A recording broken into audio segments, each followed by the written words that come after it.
గుణకారం, భాగాహారం కదా, addition, subtraction, multiplication, division అన్ని సపరేట్ నేర్చుకున్నాం కదా. అప్పుడు అలా కాకుండా ఒక ప్రాబ్లంలో అన్ని ఒకేసారి ఇచ్చినప్పుడు ఎలా చేయాలి, ఓకేనా. దానికి రూల్ వచ్చేసి డిమాస్. ఏమి? డిమాస్. డిమాస్ లో డి అంటే ఏమి? డివిజన్. ఏమంటే మల్టిప్లికేషన్. Very good.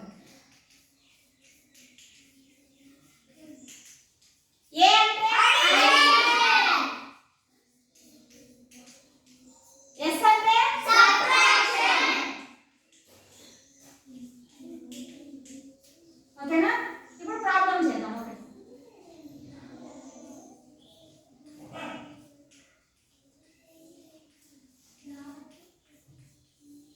దీన్ని చదవాలి ఫస్ట్.